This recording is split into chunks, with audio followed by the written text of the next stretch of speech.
In this clip, piano legend Krystian Zimerman teaches a student to play while sitting on the floor. Okay, now this.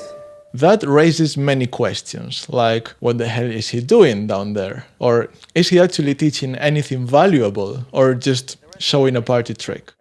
In reality, he's showing his student the principles of his flawless piano technique. Krystian Zimerman is famous for two things: making crazy difficult pieces look like a walk in the park,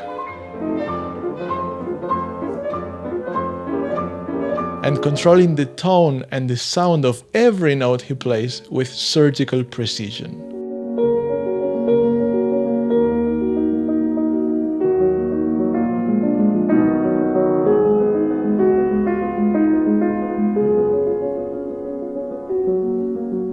And how does he do it?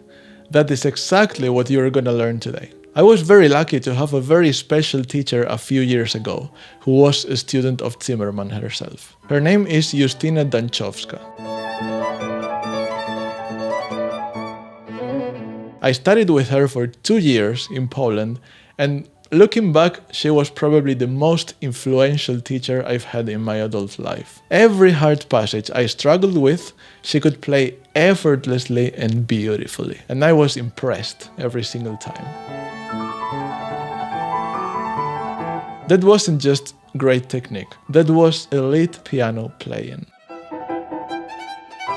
What I learned from her during those 2 years is this level of playing comes from 3 fundamental principles, and you'll see them perfectly reflected in Zimerman's lesson. On a side note, I'm organizing a small technique workshop to work on these principles live with a few selected pianists. If you're interested, I'll tell you how to apply in a bit. Let's start with the first principle. Even professional pianists forget about it sometimes, so watch closely. Right-hander. Yeah. Yeah, you see, you play it here. You play it here. I want you to play it there, on the bottom of the key. Let me play that again for you. I want you to play it there, on the bottom of the key. Let me ask you something. How do you move faster? When you swim or when you run? Everything is easier when you have a floor, and when you play the piano, the bottom of the key is your floor, your main point of support.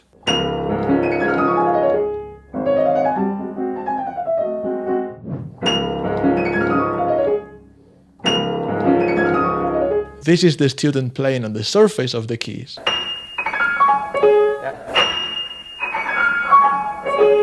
And this is Zimerman playing on the bottom of the keys. So that's the first principle. Feel the bottom of all the keys you play, and you'll have way more control over the sound you produce. But this is just the tip of the iceberg. Let's keep watching to find out the second principle. On the bottom of the key. Play it slowly, one note after another. But not like a machine. Play like legato, you know. Going from one note to another. Let's see. Now the student is playing all the keys all the way to the bottom, but Zimerman hits him with a devastating sentence. But not like a machine. The poor guy's initial reaction was probably, crap, I'm not playing expressively enough. But this is actually not about expression, it's still technique. Look closely at what he's doing. Note after another. He's playing individual notes to the bottom of the key. He's thinking note, note, note, note, like a MIDI file on a computer.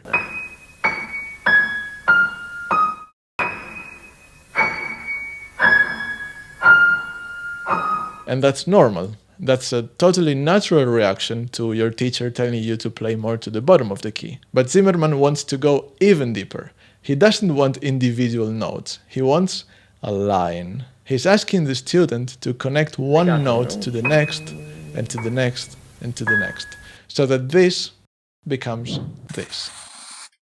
And this is the hardest part of playing the piano, the legato. On a violin, you can easily play legato if you play several notes without changing the direction of the bow.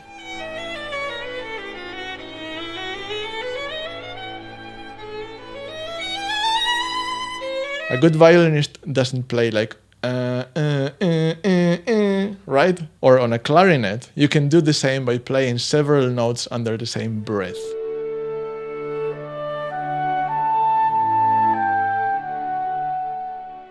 If you play like, it's also not gonna be beautiful. Now, on the piano, we can't play a true legato. That's a devastating truth, but it's the way it is. This is a percussion instrument. Every note we play decays, but we can create an illusion of legato. And that illusion of legato will also help you play way more evenly and more precisely when you get to those fast and virtuosic runs. Look at how Zimerman shows it. Why you do the wrong notes here, or why you have problems in going down the chord? Because there's no transmission between one finger and the other. You know? Go from one finger to another, like a cat. So what was the key word in this little excerpt? Transmission. There's no transmission between one finger and the other. Transmission of what, you might ask?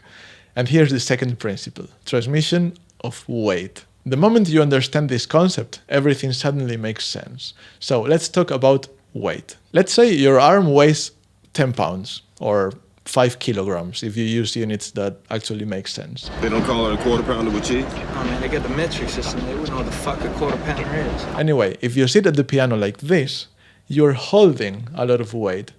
Try holding this position for half an hour or for 25 minutes, which is the average duration of a sonata, and your back will definitely break. Now, if you close the lid of the piano and rest your wrist on it, the piano is holding that weight for you. Your arm is now free and you're not making any effort to keep it in front of you. In fact, you'll feel that weight being transferred to the wood through your wrist. Try that, it feels very good. And now pay special attention to this. If you open the piano and do the same, but with one finger on one key instead, the bottom of that key will support the weight and your arm will again be free. Once you internalize that feeling, it's liberating. And that's what Zimerman is teaching the student when he asks him to sit down on the floor and hang from the key with a finger. On this, just on this. The rest is hanging here. Everything is hanging, okay? Now this is the second one, just hanging here. He wants him to feel what it means to transfer a lot of weight to the bottom of that key. And let me show you something really fun. You've probably watched those viral hydraulic press videos at some point in your life, and we can learn something from observing them. Look, the machine is putting a lot of weight on the anvil, but you cannot see that weight. You can see the objects in contact, but you can't see the force. To your eye, a gram of weight and 100 tons look exactly the same. And this is why when you see pro pianists play, everything looks so easy and so effortless. You can't see the effort because it's happening here, on the bottom of the keys, not here on the air.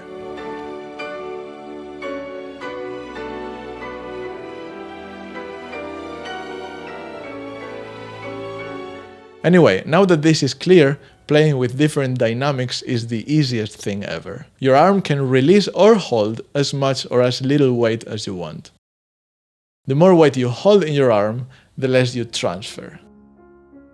So, if you want to play pianissimo, you transfer 20% of the weight and hold the other 80% right here.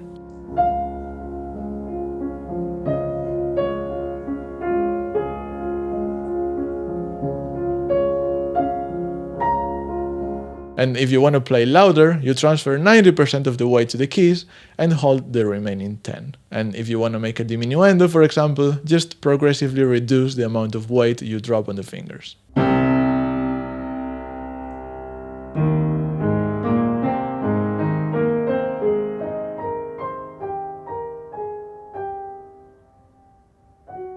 So here's the second principle. We control dynamics with the amount of weight we transfer to the bottom of the keys. So far we've learned that in order to produce a perfectly controlled sound, we need two things. First, we need to reach the bottom of the key with every finger, and second, we need to use that bottom of the key as a floor to rest the weight of our arm. But there's a third and final principle. So let's go back to the devastating sentence from before. But not like a machine. So what do we actually do in order not to play like a machine? Now that you understand the concept of weight and how to use it, we are ready to talk about the most important lesson from this video. Weight transfer, or as Zimerman says, Transmission. let's say you want to play 2 notes legato. What do? You play the first one, and then you play the second one at the same time you release the first, correct? Or not? If you want to do a professional quality legato, the approach is a bit different. Have you ever heard the expression, learn to walk before you run? So let's learn how to walk. Come outside with me. So let's say my weight is 500 pounds after a couple of Christmas dinners and a lot of cake. When I stand up, I'm sending 250 pounds into the floor through one foot and 250 through the other foot. But when I walk, now this foot is supporting the whole 500 pounds, while this one is just moving forward. And now look, when both feet are on the ground, I'm passing my weight from one foot to the other. And here comes the most important thing. The floor always feels 500 pounds, at all times. That's why walking feels smooth. We don't walk like this. So now, let's think. Maybe there's a way to apply this principle to the piano, so that all our melodies sound smooth and our fast passages always sound even and precise. Aha! So you've already played the first note. The bottom of that key is supporting 100% of the weight of your arm through your finger. You already know this. And now I want you to play the second note while you're still pressing the first one. And I want you to transfer the weight from the bottom of the first key to the bottom of the second. Do it very slowly so that you can feel it. Legato, you know. Going from one note to another. If you do it right, there's actually some overlap between the 2 notes while the weight transfer is happening, just like when you're walking. And now you're probably thinking, but wait, if I'm constantly overlapping notes, my sound will be very sloppy, right? Not really, and I can give you 3 reasons. 1, when you're playing an actual melody, this happens very quickly, so the overlap is not actually audible. 2, you're actually playing more evenly and more precisely, because all your fingers will play with a similar amount of weight and energy. And 3, your arm will feel much more stable, because it's holding a constant amount of weight. So that's secret number 3.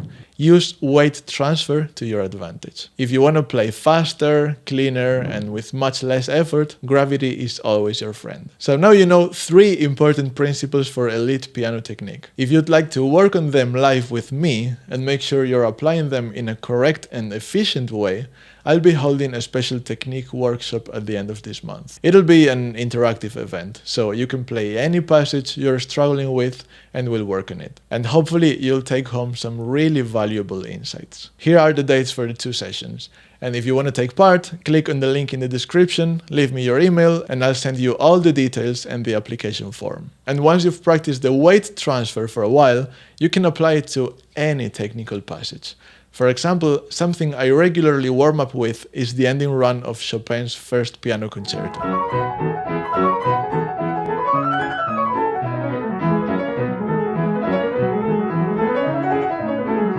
Believe me, it's way easier than it looks. And you can definitely play it if you follow the principles you've learned today and you combine them with the ones you learned in this video right here. Thank you for watching. Consider subscribing if you want to see more advanced piano content like this, and see you in the next video.